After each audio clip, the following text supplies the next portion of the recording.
morning and welcome to a&etv. Today we're joined for morning coffee by Mandy McMechan, founder of Plaisir.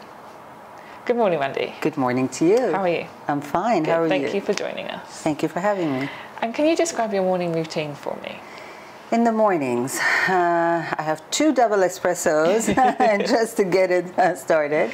And while I'm having my coffee, I write in my 5-minute journal, which was a gift that was given to me by my eldest daughter. It's a gratitude book, things that we often forget how lucky we are. So it takes 3 minutes. You just write down the things you're grateful for. Okay. It's a nice start. Yeah, lovely. And why do you think flowers are such a symbol of romance? Oh, flowers for me, when somebody gives you flowers, it means they've been thinking of you. And that to me is the ultimate in romance. Yeah. And what have you learned about romance within your line of work and what you do?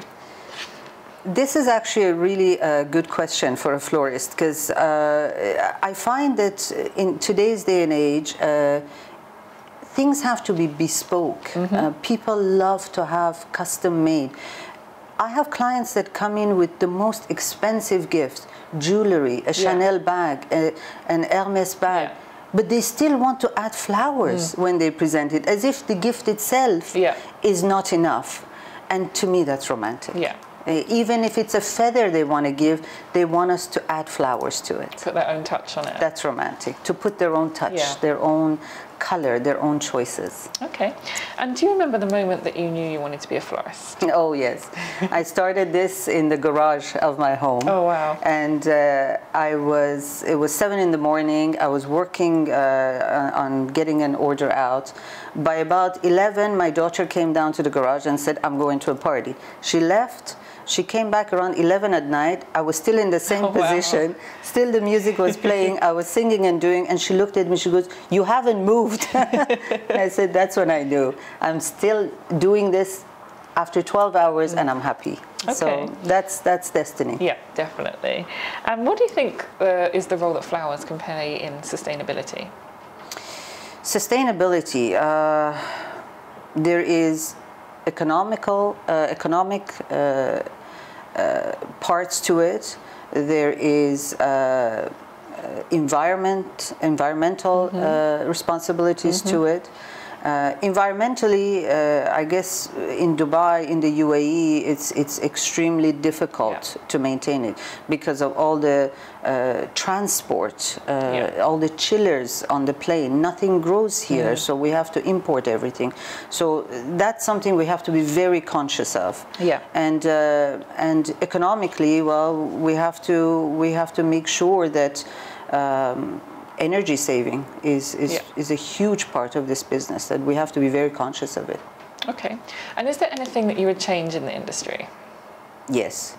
More regulations for suppliers. Okay. Right now there is a monopoly on this part of the business, and I would like to see the government have more regulations. Okay. And what would you say is your biggest achievement to date? Professionally, I would say for sure the boutique. Okay. For sure.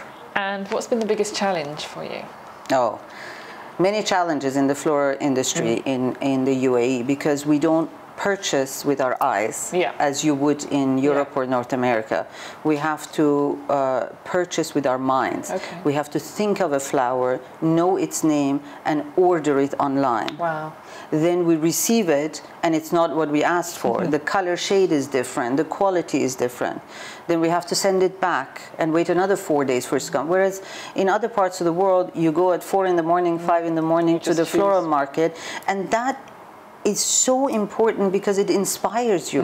Maybe there were things you weren't thinking of, and then all of a sudden visually you see it and you get visually stimulated by creating something new. We don't have that option here, and that's very challenging. And I guess you really have to be an expert in what you're talking about, and you have to know. You really do. So you have to educate yourself constantly. Yeah. Okay. And what do you still want to achieve? Many, many, many more shops and boutiques in the GCC region, for sure. And who's the person that inspires you the most? I can't say one person. If we put it as one, I would say my family, but many people. I think my 2 daughters, they inspire me daily, the kind of people they've become, the kind of young women they've become.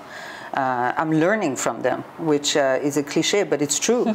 My mother, at age of 85, she's still, with all the aches and pains, she still smiles and, you know, creates beauty in the life of her grandchildren.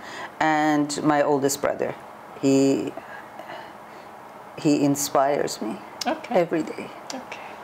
And what would you say is your personal motto that you live by? Personal motto, to be kind, to try. That's not possible every day, and it's not evident, but to be kind. Okay, and is there a professional motto that you have? Yes, be good to your team, because your team is everything. Your team is your business, and service for your clients. Okay, and if you could give your younger self one piece of advice, what would it be? Start earlier. Start earlier. Don't wait for the right time. It's never the right time. Just start earlier. And what about if you could tell yourself something 10 years from now? Why didn't you start earlier? And how would you describe your style of floristry?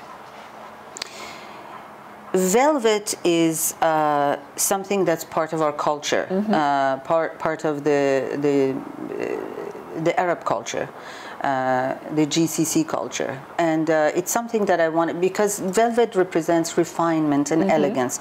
We have it in our homes, our cushions, our you know, furniture, everywhere in our home, and it just does represent elegance.